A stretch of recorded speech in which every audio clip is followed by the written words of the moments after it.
네, 안녕하세요. 2021년도 안병무학교 가을학기 민중신학의 여성주의적 전해와 페미니즘의 급진성, 고정의 문학을 중심으로의 강의를 진행하게 된 정혜진이라고 합니다. 네, 안녕하세요. 네, 오늘 영상에서는 강의 취지를 좀 전달을 해드리려고 하는데요.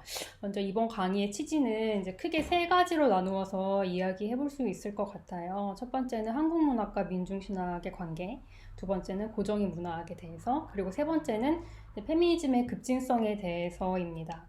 먼저 이제 고정희 시인은 1970년대에서 90년대 여성운동과 민중운동에 헌신했던 분으로 그 고정희 시인의 특징 중 하나가 민중론을 여성주의적으로 재구성한 것이다 라고 할 수 있겠습니다. 고정희 시인은 굉장히 다양한 활동을 한 분이신데요. 여성운동, 또 에큐메니컬 운동, 민중문학, 민중신학 등의 다양한 장에서 활동을 하면서 그 경계들을 사유했고 거기서 바로 고정희 시인의 독특성이 발견된다고 생각합니다. 그래서 이번 강좌에서 주목할 고정희 시인의 여성 해방론이라는 것을 형성하는 그 주요한 방법론 중 하나가 남성 중심적이었던 당대의 민중론을 여성주의적으로 재구성한 것. 특히 이제 그 민중신학의 여성주의적 전해였다라고 이제 할 수 있겠습니다. 고정희 시인의 이력, 예를 들면 이제 한국신학대학교에서 수학하고 뭐 안병무 선생 등을 사사했다는 것, 이런 이력뿐 아니라 실제로 고정희 시인의 문학에도 그 한국신학대학교와 수유리에 대한 직접적인 이야기가 등장하기도 하고요. 또 민중신학적 사유가 굉장히 많이 드러나는 그런 시들이 있습니다. 이처럼 이제 민중신학은 지속적으로 고정희 시인의 시에서 중요한 테마로 등장을 하는데요. 이번 강좌에서는 이런 관점에서 고정희 시인의 여성해방 문학을 읽어보고자 합니다. 한국문학과 민중신학의 관계에 대해서 이야기를 하자면 한국문학은 민중신학 형성의 주요한 레퍼런스이자 주체였는데요. 전태일과 함께 김지아 시인 같은 경우는 민중신학의 태동의 계기로서 주목이 되어 왔습니다. 그렇지만 저는 김지아의 민중론과 민중신학의 관계가 생각보다 그 역동이 충분히 규명되지는 않았다고 생각을 하는데요. 그런 맥락에서 사실 민중신학에 대한 이해가 김지아의 민중론과 좀 손쉽게 등치되곤 하면서 한국문학과 민중신학의 관계가 다소 평면화된 측면이 있기도 한 것 같습니다. 그러나 시인 고정희 같은 경우는 김지아의 문학을 여성주의적 관점에서 비판하면서 동시에 민중신학의 여성주의적 과제를 짚기도 하셨어요. 그리고 그것을 실제로 본인의 실천으로서 보여준 바 있는데요. 이러한 고정의 문학을 읽는다는 것은 민중신학의 다양성, 그리고 민중신학과 한국문학의 어떤 입체적 관계, 이런 것들을 발견하는 계기가 될 것이라고 생각합니다. 네, 그 다음 고정의 문학에 대해서 좀 얘기를 해보겠습니다. 고정의 문학은 초기부터 후기까지 사실 섹슈얼리티의 문제가 굉장히 많이 등장합니다. 다만 고정희 시인이 활동했던 시대에는 섹슈얼리티라는 개념이 성과 사랑이라는 언어로 표현되고는 했는데요. 이번 강좌에서는 그러한 고정희의 섹슈얼리티의 문제의식이 고정희 문학의 초기부터 후기까지 어떻게 드러나는지를 좀 살펴볼 예정입니다. 여기서 주목하려는 것 첫 번째가 고정희 시에서 주요하게 다뤄지고 있는 어머니됨의 문제가 있는데요. 이러한 문제는 고정희 시의 상당히 중요하고도 유명한 표상인 어머님 하느님하고도 좀 관련이 되어 있습니다.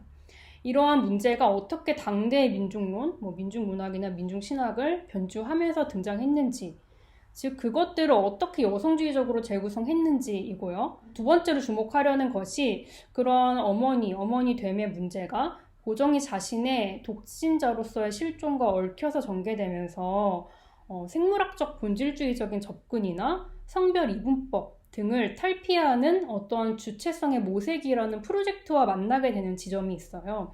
바로 이 지점을 주목하고자 합니다. 이런 과정들에서 중요하게 다루어지는 정상 섹슈얼리티에 대한 문제의식이 고정희 문학의 후기에서는 급진주의 페미니즘, 레디컬 페미니즘이라는 언어로 표현이 돼요. 여기서 고정희는 급진주의 페미니즘을 마르크스 페미니즘이나 사회주의 페미니즘과는 구별되는 것으로 언급을 했는데요. 이번 강좌에서는 이러한 각 페미니즘들을 어떤 고정된 것으로 바라보고 고정희 문학이 그중에 어디에 속하느냐 이런 것들을 논하려는 것이 아니고요. 고정희가 급진주의 페미니즘이라는 이름을 통해서 무엇을 말하고자 했는가를 살펴보고자 합니다. 이런 과정에서 민중신학의 여성주의적 전해가 어떻게 방법론으로서 사용되었는지, 그리고 급진성이라는 것이 어떻게 생물학적 본질주의나 어떤 다원성에 대한 배타적인 입장, 그리고 실천적인 극단성 이런 것들과 구별되는지를 살펴보게 될 것입니다. 고정의 문학을 이해하는 주요한 방법론으로서 페미니즘의 급진성이라는 것을 좀 잡아보았는데요. 일단 이번 강좌가 페미니즘의 급진성에 접근하는 관점에는 그 급진성이라는 레디컬이라는 용어가 생물학적 본질주의나 다원성에 대한 배타적인 입장으로서의 근본주의, 그리고 실천이나 행동의 과격성, 그러니까 투쟁 방법의 과격성으로서의 극단주의, 이런 것들과 되게 쉽게 등치되는 경향에 대한 비판의식이 깔려 있습니다. 그렇다면은 급진주의는 뭐냐? 급진주의가 생물학적 본질주의, 근본주의, 극단주의 이런 것들과 같은 게 아니라면 그것들과의 관계는 어떻게 되느냐? 그러니까 급진주의의 전망이 본질주의나 근본주의나 극단주의와 어울릴 수는 있는 것이냐? 이런 등등의 질문들이 등장할 수 있을 것이라고 생각하는데요. 네, 이에 대한 저희 입장은 있습니다. 네, 강의에서 확인하실 수 있을 것 같고요. 물론 수강하시는 분들과 대화하고 토론하면서 제 입장이 바뀔 수도 있겠죠. 네. 네, 강의 방식은요. 일단 제가 준비한 바를 전달하기도 하겠지만 중간중간 수강하시는 여러분들과 시를 읽은 소감이나 텍스트에 대한 의견, 그리고 각자의 삶의 경험들을 적극적으로 나누면서 진행하려고 해요. 그래서 강의 전에 읽어올 참고 자료들, 고정의 시를 포함해서 이런저런 참고 자료들을 미리 드릴 거고요. 강의 시간에도 또 직접 함께 시를 읽으면서 대화를 나눌 예정입니다. 그래서 답이 정해져 있다는 태도보다는 고정의 문학이 우리에게 던져주는 질문들에 함께 접속해보는 그런 시간을 가지면 좋겠다라는 생각을 하고 있고요.